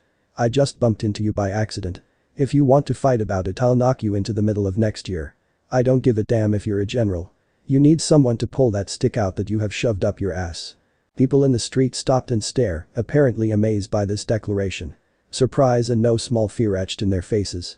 Naruto didn't notice them anymore. He was thoroughly pissed at this guy, and not just because of what the jerk was trying to pull. But because his sixth sense was telling him that this guy needed a lesson in humility. And after years of working with the best spy in the elemental nations, he learned to trust his instincts. Some people just needed to get their asses handed to them before they could be decent to one another. Then you're challenging me to a duel? Dueling isn't allowed, you midget. Now, unless you want me to drag your scrawny rear to the prison, you better kneel in the dirt and tell me just how sorry you are. Wham. Bones snapped like dry twigs as Naruto sent a fist into the man's face, breaking his jaw like kindling and sending his unconscious body into a wall on the other side of the street. Naruto dropped back to the street and spat on the ground. He growled low in his throat and turned away, then, not bothering to lecture someone in manners who wasn't awake to hear him. Instead, he strode back after Jiraiya and Armin, cursing under his breath about people who were so rude that the only way to show them the error of their ways was to knock them through a wall. He hated stubborn assholes like that. You there. Halt. Naruto stopped in his tracks and turned around. Fuck me, not 10 minutes off the boat and the goddess of luck is already trying to screw me over. I swear there better be some hell of a reward for all the shit I get these days. He groaned as the 6 men and women in armor, all of which looked strikingly similar to the guy he just downed, approached him at a jog, their swords drawn. You, state your name and the reason why you attacked the captain. He was being a grade A beephead. That's why. He tried to arrest me just because I bumped into him. Naruto turned. Ask him when he wakes up. I'm done here. Halt. You're not to move. In the name of the Emperor, submit to the law and come with us. Then you may file a report on what happened and how you managed to knock out a captain with a single punch." Naruto looked into the eyes of the woman who was speaking and considered how to handle this. She seemed less of a bitch than her superior officer, but he did not have time for this shit. And he sure wasn't in the mood for it right now. There was also the small detail where he was from another continent, and that would almost certainly make things more complicated than they were worth. "How about no? I don't have time for this. I told you the truth, and if you don't trust my word, that's too bad for you." He turned and walked away saying, "And if you try to stop me, I'll knock all of you out too." "I then." Naruto effortlessly turned to the side as a sword blew past his face. His eyes met those of a young snarling man who received a fist to the jaw and a chop to the side of the neck, knocking him out and backwards to land in a heap 20 feet away. Naruto felt as if he was swatting flies. What were these guys? They advertised every strike like this as some weird combat version of charades. It was a new kind of pathetic above and beyond how slow they were. And he wasn't even using chakra. And the 5 other soldiers seemed to realize just how easy he dispatched the young man. Naruto capitalized on this. "This is only slightly harder than breathing, you know. If you want to wake up in a few hours with a splitting headache and nothing to show for it, go ahead and attack me." They looked at each other as if silently asking something. Naruto waited as they huddled together for a moment, then broke apart. The woman in charge nodded to a bearded man who looked to be the oldest of the group. Naruto's gaze shifted to him, taking in his huge frame and brutish appearance. He was almost as tall as the late captain. In one hand he held a large intricate hammer. It looked like it was made of some kind of ebony-hued metal. It didn't feel quite right. The wielder of the black hammer stepped forward and swung the weapon around in slow loops. His eyes burning into Naruto. "I am Maklo, the strongest man on the western coast. Try not to die, blonde man." Naruto tilted his head to the side as he tensed. Then stepped to the side as Maklo disappeared from where he'd been standing in a burst of speed. The hammer was thrust through the space Naruto's shoulder had occupied a moment before. He's about low Chunin level impressive in comparison to that pathetic captain. But still way too slow to have a chance against me. "You're very quick, boy. You have no idea." Naruto shot back as the hammer rocketed sideways but missed its target a second time. 10 of you couldn't land a hit on me." Maklo shook his head and stepped to the side, twisting his body and using the momentum to redirect his hammer to Naruto's kneecap. He continued to speak slowly the entire time. "You misunderstand, boy. I am Maklo, wielder of Hypokanazuchi, and I will crush you." Naruto casually dodged his next swing and the next. He realized to some extent that it would be a bad idea to get hit by the black hammer, but Maklo was making things difficult for him. You see, Naruto had a rather unique problem. He was massively overpowered. Just not in the same way as others. The problem, as it were, was that he could kill any bandit without using so much as a shred of chakra. And that punch he used on the captain had been at half physical power. On the other side of the coin, he could use chakra to vastly increase his fighting potential, but because of the sheer quantity of chakra he possessed, he couldn't control it very well at low levels. Thus he was like a power outlet. He was either off or on. It was only when he drew on large amount of his power that he gained any measure of fine control over himself. But that amount of power would turn this guard and all of his friends into red smears on the ground effortlessly. But he couldn't go up against him using no chakra because he was just barely strong enough to dodge his strikes without chakra. This man was slower than a Chunin, but only slightly stronger than a Genin. His speed was about the same as Sasuke's during the mission to Wave Country. Much faster than a civilian. But nothing compared to his speed and power. The very thing was he could stomp most Genin without using any chakra, so how did he take this guy out without killing him outright? Any chakra-laced punch would likely cause his organs to rupture and turn him into a ragdoll. Naruto was snapped out of his thoughts by a shout and a lunge. He pumped chakra into his body as he'd been using absolutely none before and disappeared in a blur of speed. Maklo's hammer crashed into the ground with the force of a minor dragon-type jutsu, leaving a huge crater. The guardsman's eyes were wide and darting back and forth. He hadn't been able to stop his momentum when the blonde kid suddenly vanished from in front of him. "I hope you're stronger than I think you are." Maklo's face turned to the side just in time to see the fist crash into him. His hammer flew from his grip as a shock rippled through his body and he was blasted backwards by the impact of the strike.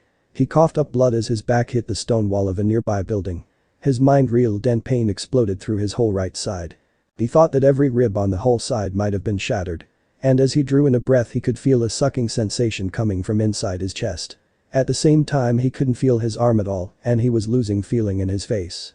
Odds above, how strong is he? Maklo raised on hand to wipe at the blood now pouring from his mouth. I was mistaken. He is by far the stronger. I allowed myself to be overconfident now that I wield a Tegu, but this boy only hit me once. Now do you understand? The blonde moved forward. I didn't want to fight. I was minding my own business when I ran into your captain. And now you attack me for defending myself. What kind of guards are you? He growled.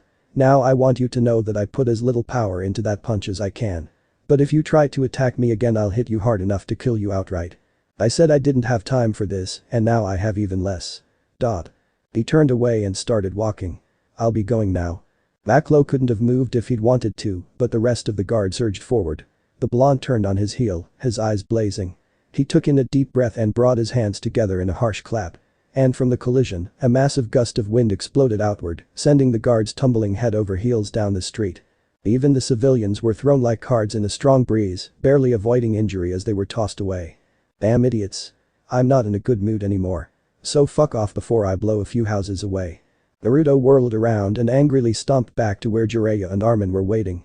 His sensei looked aggrieved while Amarin was pale. But then again, the guy was usually pale these days. He paid no mind to them and walked right past, continuing on his way out of the village before something ticked him off even more. The two men glanced down the street to where the men and women, guard and civilian alike, were just picking themselves up. Then back to where Naruto was walking ahead of them. Armin was the first to speak. Lord Jiraiya. Is there something wrong with him? He seems to have a very short fuse, and it's becoming shorter by the day. I've noticed that too, but I don't know what to say about it. Naruto usually confides in me, so if I had to guess he's just agitated about this whole war thing. I simply hope that he doesn't do anything like that once we reach the capital. That would be a disaster. Armin shook his head quickly and tugged at Jiraiya's sleeve. Let us leave before the guards collect themselves and decide to arrest us as well. Jiraiya nodded and they followed after Naruto quickly, or at least as quickly as Armin could move, which wasn't at all fast in comparison. I wonder what has gotten into you, Naruto. You usually aren't this short-tempered even when you're restless. I know we were on a ship for more than a week with nothing to do but fill the sails, but this is a bit much. 30 minutes later Jiraiya and Armin caught up with Naruto in a small clearing. The blonde boy had his arms crossed and his eyes closed as he rested against a tree. They both approached, but Armin stopped at the look on Naruto's face. The expression was the very purest definition of confusion that either had ever seen. Or well, that Armin had seen. Jiraiya still remembered how Lord Third used to be with the old Team 7. But that was another story. Both men paused and Jiraiya's eyebrow raised as a slight flush that suddenly colored Naruto's cheeks. The blonde shifted slightly and the Sannin realized, somewhat belatedly, that Naruto was asleep. Huh? He just leaned against a tree and decided to take a nap. I thought he. Armin nudged him and asked loudly. What's he doing now? Didn't he just beat two men to a bloody pulp because we're in a hurry? Why is he sleeping? No idea, but the kid has been acting weird ever since I sent you to wake him up the other day. When I asked him to proofread the latest chapter in my novel, he just gave me this odd look and didn't answer. Jiraiya frowned dangerously. It's not just smut. Never mind. Jiraiya shook his head and walked over to his snoozing student. Blue on blue sapphire to lapis lazuli. Ocean to sky. They stared at each other for nearly 10 minutes before either of them was able to move or speak past the lumps in their throats. Naruto, swallowing hard, managed a husky hi again. The woman's face across from him suddenly broke into a wide smile. Her white teeth showing through. Indeed. Neither spoke for several seconds, but eventually Naruto licked his lips and glanced away from her. I still don't know what happened, but I haven't seen you the last few times I slept. His gaze flicked back to her semi-nude form, his heart pounding in his own ears. He just. Couldn't keep his eyes off her. The moment he dozed off and found himself here, he knew. This was the same as the first. This was another meeting. But what did he say? Your name was Naruto Uzumaki. Yeah. And yours was Esdeath. Part is right. It is. She nodded, her cheeks steadily darkening.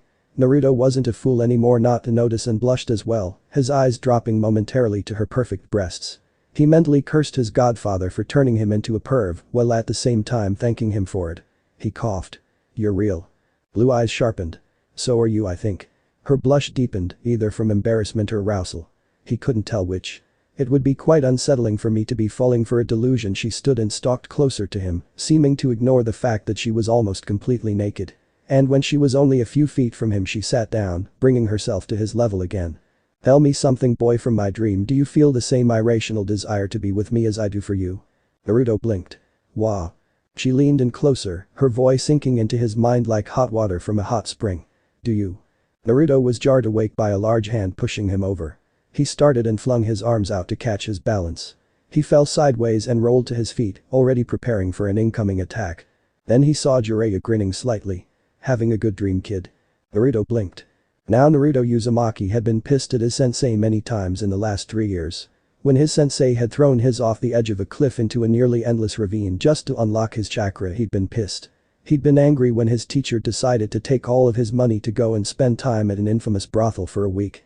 He was furious when Jiraiya took an entire month to just teach him how to give what he called a massage, but what he personally thought was only an extremely advanced seduction technique. Not that he was anything more than grateful that he knew the technique now. But that wasn't the point. Right now he was livid. Jiraiya had just interrupted his dream, his meeting with the stunning girl who he simply couldn't stop thinking about. He'd bulldozed right in and cut it off right as it was getting interesting. She'd been leaning in to ask to say something and… bang. He was right back here with that grinning idiot who had the nerve to consider himself a Sannin. Naruto honestly didn't know what was wrong with him. Jiraiya had interrupted him when he was flirting with girls before. In fact, he seemed to be getting revenge for all the times he'd been interrupted himself. But right now, he didn't know why he was so otherworldly pissed. He wanted to rip the old man a new one and then shove the old one up the new one so far that he was talking crap about himself. This did not even begin to describe the feeling of knowing that he might have to wait another week. Or even longer to see that girl he'd been waiting and waiting to see her in a dream again. Every single night he didn't see her in that strange meeting place, he dreamed of her in other ways, he couldn't get her out of his head and he knew with almost every fiber of his being that she was the one for him. And Jiraiya woke him up. Fucking old man woke him up. Old man. You have some serious explaining to do. Jiraiya and Armin jumped at the cold, furious, demonic voice. It was filled with so much rage that it boiled over and spilled from his skin. Red mist seemed to be leaking from every pore. You were sleeping and we have places to be. Jiraiya stammered out, a bit shocked that Naruto was actually radiating the QB's chakra out like that just because he was woken up. What did the kid so pissed all of a sudden? You have 3 seconds to promise me that you will never wake me up without a good reason again. Before I tear your balls off and feed them to you. Jiraiya watched in horror as the Biju cloak solidified around Naruto. The blazing blue eyes bled crimson in an instant, followed by his tiny claws morphing into talons. Behind him 3 tails of solid bubbling chakra tore free of the cloak. Oh shit. 1. Armin had flattened himself against a nearby tree and looked like he was about to pass out from the sheer killing intent. Jiraiya had gone very pale, very pale. He didn't know what he'd done wrong. Had the kid been having some kind of paradise dream or something? Why was he calling on the QB's chakra because of a dream? And why in Kami's name was he threatening to rip his nuts off? Jiraiya fell to the ground in a profound prostration. Please spare my balls, Gaki. I'll never wake you up again on my word. Naruto's eyes regarded him with a silent condemnation that more than rivaled anything Tsunade had ever leveled on him. Jiraiya had a strong urge to faint from terror. He'd never seen this side of the kid before. He'd never actually been terrified of him. Not like this. It was like Naruto was threatening to murder him for waking him up. Abruptly Naruto's violent aura dissipated and he straightened. Armin collapsed in a dead faint just as Jiraiya looked up. Just as he did so, Naruto's foot met his chin and sent him into the tree Armin had just been flattened against. He let out a cry that sounded oddly like a croak and collapsed on top of the unconscious man. Naruto growled. You damn well better keep that promise, old man, or on the graves of my parents, I will make sure you never can get laid in your life. His eyes faded back to blue and he glanced at Armin's body under Jiraiya's. You're carrying him. Jiraiya, the 3rd member of the legendary Sannin, gulped as Naruto turned on his heel and started to walk away. What the hell just happened? The tent, formerly belonging to General Esdeath Partas along with a 200-foot circle of land around it, was the frozen wasteland. However, at its center, the nearly nude form of the young woman rested on a bed of ice for several moments, with one pale arm covering her eyes. Then she sat up, her cold blue orbs taking in the ice around her. She was pissed. Royally pissed. She'd never known she could be this angry until her long-awaited dream meeting with that blonde-haired young man was cut short again. Her cheeks reddened as she thought of him, even as her eyebrows drew together in fury at the interruption.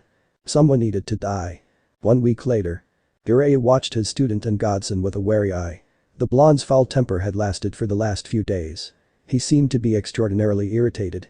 Even now Naruto was muttering under his breath about something.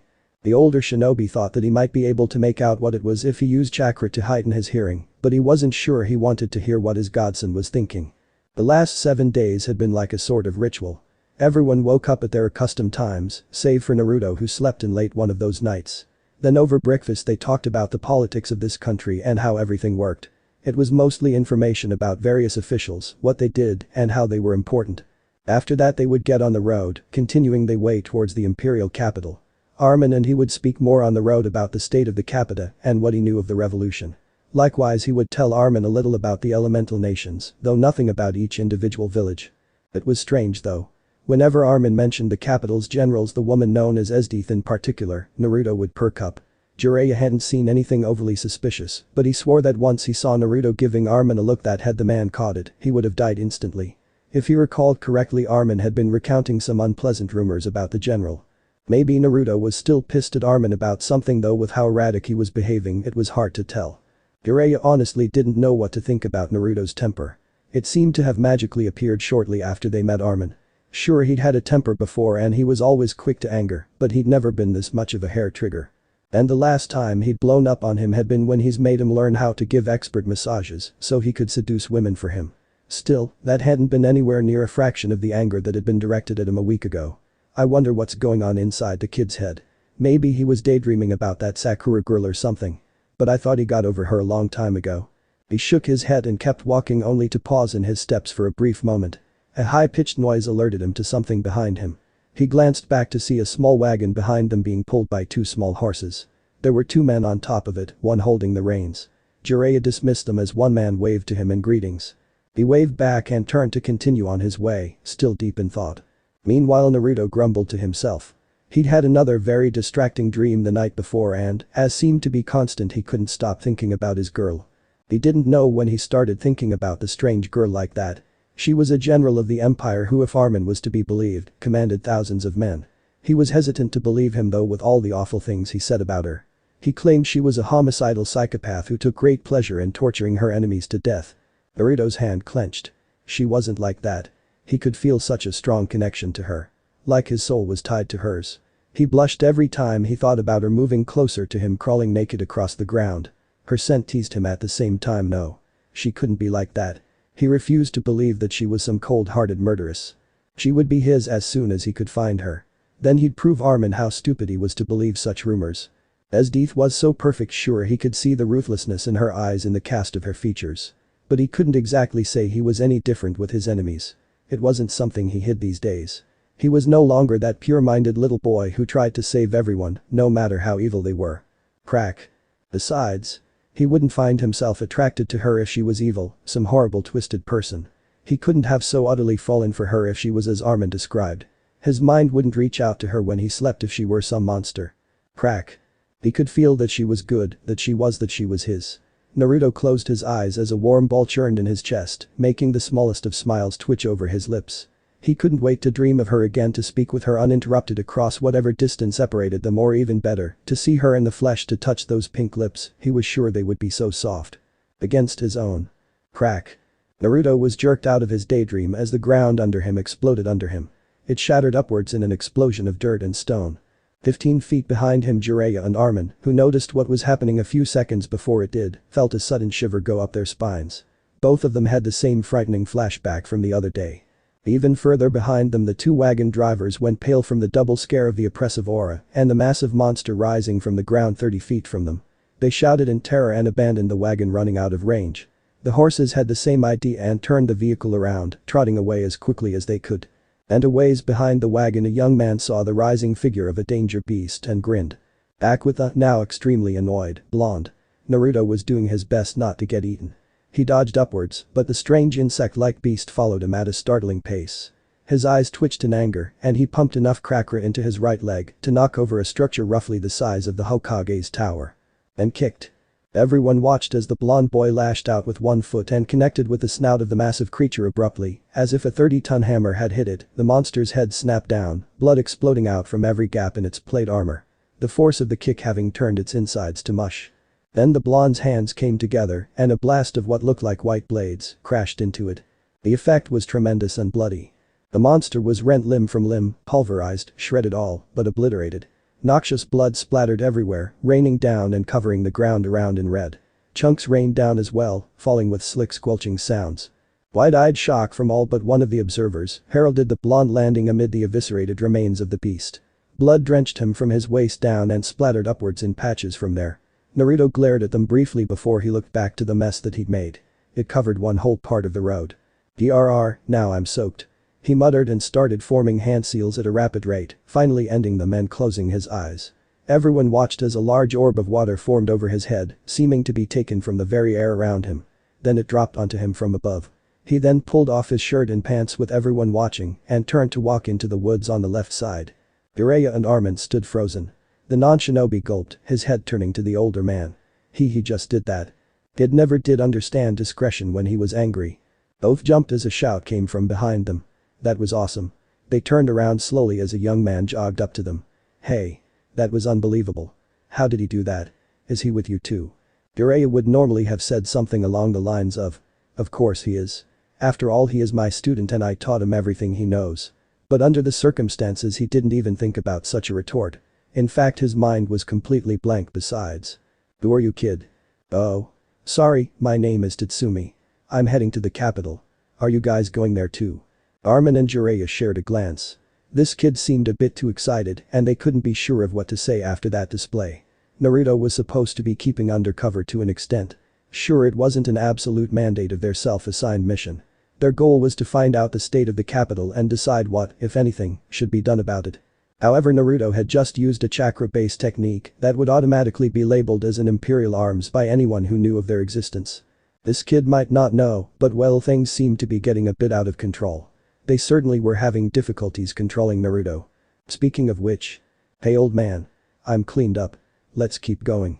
We'll be in the capital by the end of tomorrow if we keep up this pace. That's awesome.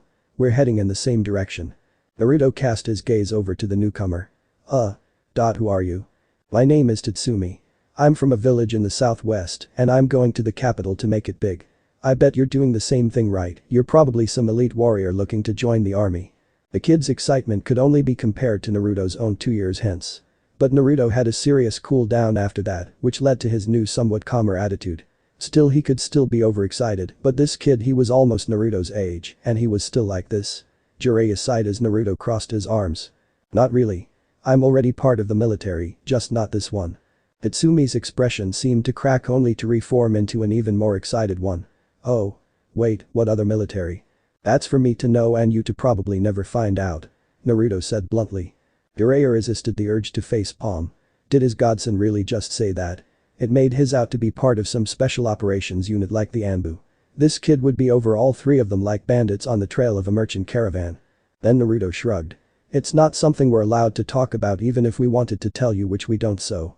Oh, Tatsumi breath in a low whisper. I get it, real under the table stuff. I understand, he grinned and jumped ahead of them. Hope I see you in the capital when you're done with your mission, maybe we could spar. Naruto gave a lazy thumbs up and turned on his heel. His eyes settled on Jiraiya and Armin. A slight smile hovered about his lips. Now pervy sage. Thank Kami he stopped calling me old man. He only does that when he's ticked off at me, so maybe he's calming down. Next time warn me when the ground underneath my feet is about to explode in my face. I might have a better sense of smell than you, but you have better hearing. Naruto frowned. Can we get going now? Before we find any more copies of my 12-year-old self. Right, Jiraiya nodded. That would be a great idea. Armin coughed lightly. Am I the only one who thinks we should do something about the enormous mess in the road? Both shinobi gave him a blank stare that said three things. First, why should they care? Second, why should he care? And third, weren't they supposed to be moving quickly? Of course, pardon me for thinking that. Armin's sweat dropped at their perfectly blank expressions. Exactly how were they able to do that? Was it some manner of short-range telepathy? Regardless of that, is was a bit freaky and made us unnaturally opposed to doing anything that might piss them off. Not that he wasn't already scared shitless of doing something to make either one of them angry at him. After all, if the boy was willing to rip his balls off for waking him up, what would either of them do for some more serious incident? And that wasn't counting the fact that he hadn't given them a fraction of the information they needed to understand the political landscape of the capital. There simply wasn't enough time to give them that much information. Also, he realized again and again that he kept thinking that they were here to help him. They weren't. Both of them were here on the behalf of their own nation, deciding just how much of a threat Honest was and how long they could afford to ignore the capital and the empire. Then if they decided that there wasn't anything back home that was more important, then they would consider helping him. It was exactly how his wife had been. She had to know all the risks before she flung herself into something. It was just the way she'd been raised. And those two were no different. Hell. He couldn't even be sure that they wouldn't leave if they thought that the problem was too big for them. Sure, they had hearts. They felt the pain of others. He'd felt and seen that in them. But both of them were also coldly practical people who calculated gain against loss with an experienced eye. If they knew they couldn't do something, they wouldn't. Armin realized then that he'd been left behind. Hey. Wait for me. The click of heels and the stiffening of sentries heralded the coming of a general.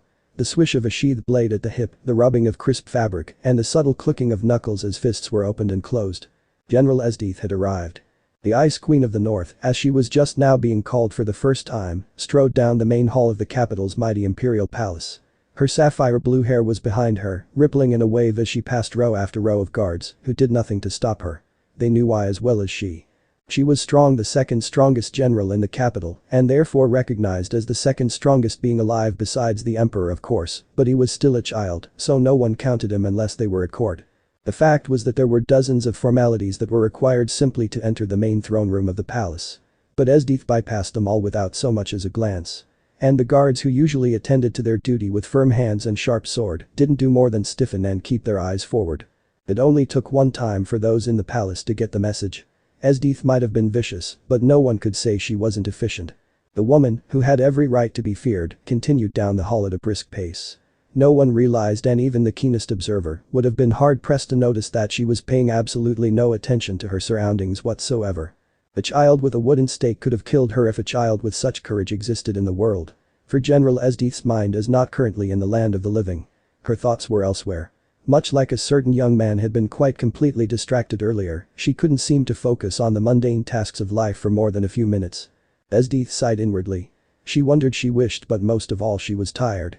She thought nothing could be more pleasing than to get to her personal chambers and crawl into bed and sleep. Provided of course that she could meet her. Could she call him her lover? No, she couldn't yet. Well, if she counted the other dreams she was having every time she closed her eyes for more than 20 minutes, then yes, she could easily say they were lovers. She hoped fervently that the real him, when they finally met, would be up to the task of equaling her imagined version of him. A small smile quirked one side of her lips. In bed at least, I hope he's good with his hands. A cold blush might have stained her cheeks at the thought of that, but she could control herself at least that much. Never mind that she defiantly thought she would lose it when she met him in person. Oh, how much had that meeting crossed her mind? How many times had she imagined meeting him? She thought she'd planned and rehearsed every single possible outcome. Okay, so maybe she hadn't strategized for what she would do if he was sitting on the emperor's throne when she arrived, but she decided if it happened, she wouldn't be complaining. Indeed. She wouldn't complain if she met him in battle and they were on opposite sides. Since she'd abandoned the capital before so much as laying a finger on her man with the intent to harm. A month ago she would have asked herself where this sudden disloyalty to the empire had come from. A month ago she might have wondered why she was willing to toss away everything she had earned for a boy she'd only seen in a dream for less than 10 minutes. She was past asking such stupid questions at this point. Every time she closed her eyes she saw some part of her fantasies.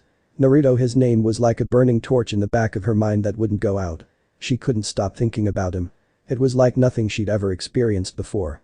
She remembered again the pleasure she'd felt when he recalled her name, the syllables of her name on his lips, the foreign way he'd pronounced it. Even the hesitation in remembering her clan, she couldn't find fault with any of it, and if he'd mispronounced her first name, she would have been highly tempted to change it. Esdeath inwardly paused at that. Maybe she was getting a bit too well. What was she saying? Was she willing to do anything for this boy she hadn't even shaken hands with? Hell yes. Esdeath's cold exterior broke somewhat as a true smile, seeming predatory to those around her, formed on her lips. Her eyes acquired the quality of a huntress seeking her prey, and her fingers twitched at the hilt of her blade. As soon as she was done with this meeting she wasn't going to sleep. She was going out to find him so she could. Esdeath blushed crimson within the confines of her own mind, so Naruto could do things to her. A few short minutes later the doors to the imperial throne room opened before her and she walked in, every inch the general. The eyes of every man in the room turned to her, some in shock, while others only paled slightly. None of them, save their oblivious emperor, could quite restrain the urge to shudder. Esdeath was smiling. And the expression was somehow wrong on her exquisite features. The assembled captains to the imperial army and the varied administrative officials all stood quite still as Esdeath paced across the room without a sliver of hesitation, only stopping when she reached the first step up to the throne. Then she made an elegant bow, her head tipped downward ever so slightly. She might have served the emperor, but she still had an inherent dislike of bowing to anyone. Ah, General Esdeath. I didn't expect you for weeks. Possibly a month or more. The emperor's voice rang out across the hall, high-pitched and surprised. Esdeath waited several seconds, as was the norm to allow the emperor to be absolutely finished speaking, before she made a reply. It was taking too long. The temperature in the room seemed to drop several degrees, and for once she wasn't even to blame. Everyone besides the emperor had felt a chill running up their backs. They personally hadn't expected to see her back in months. How long had it taken her to destroy the supposedly unbeatable Northern Alliance? This ending beat even her own impossible estimate by a full 14 days. And that wasn't counting her return. The North must have been conquered more than a week prior to this if she was here now. To those assembled, it seemed, to put it bluntly, that she did the impossible on a whim now. Even Honest was somewhat frightened of the possibilities. Sure, she had been loyal to a fault thus far, but if something ever happened before that, he would have to use his secret weapon on her. There would be no other choice. No assassin in the world would take out General Esdeath, at least, none that he had ever heard of in the last 1,000 years. Excellent, was the Emperor's reply. This is far ahead of schedule and you have returned alone. I suppose you left your army to settle things and return. It is just so, my Emperor. Great. He smiled that innocent smile of his, the polar opposite of her own, and flicked his eyes to Honest. See that she is paid accordingly to her efforts. The original reward plus 20% for ending it in half the time that my best advisor estimated. Esdeath closed her eyes. That is not necessary. The room suddenly stilled. The Emperor blinked in surprise. You don't want the gold? No, I have no interest in it. If you feel the need to reward me, send the money to my troops upon their return. However, her head rose, eyes opening to meet the Emperor's. I have a personal favor to ask instead. Of course. What is it you desire? Esdeath didn't even hesitate. It has come to my attention that there is a certain man I must find.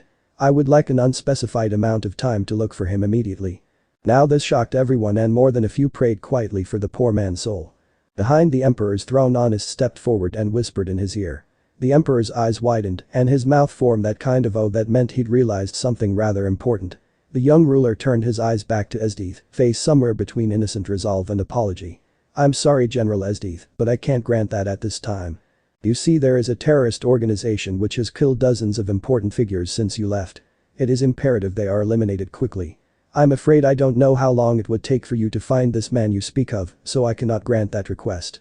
At Esdeath's expression, the Emperor and everyone else in the room and several people who were nearby at the time in completely different rooms winced. That is unfortunate. Esdeath's voice was filled with a kind of sweetness that permeated her tone like cold permeates the ground in the far north. Her eyes locked, not onto the Emperor, but onto Honest. The man immediately began to have second thoughts and leaned in to whisper to the Emperor again, but backed off as the Emperor leaned forward as well. I'm sorry for the inconvenience, but this must be done for the good of the Empire. Is there anything else you might want instead? I'm still willing to grant your first request as soon as you destroy the terrorists. Esdeath frowned. There are a few things, though not as important to me at the moment. And they are? She seemed to deliberate for a moment. I would like to visit the vault where the Imperial arms are kept and take one of my choice. In addition to that, if I must destroy these rebels first, then I would like a year off as the reward for doing so. The Emperor blinked again. For what purpose would you want another Imperial arms which you couldn't use and a year off? Is this because of the man you mentioned? All who were present were witness to something that had been deemed impossible to achieve. Esdeath blushed scarlet. Yes. Honest could not contain his curiosity. And what relation is this man to you? He will be my husband. 7 figures stood around a large rectangular table. They whispered among themselves for several minutes, their tones, those of a conspirator. Each radiated an aura of power and efficiency. They were assassins. They were killers. They were on the hunt. And before the week was out, their plans would be executed and their targets eliminated. Everyone. They turned to regard their leader. Tomorrow we strike at midnight. The end. So how was this part? I hope you like it. And if you like it, share this part with your friends and like the video too. And don't forget to subscribe our channel for daily awesome fanfiction. Okay, it's time for me to go. Bye bye.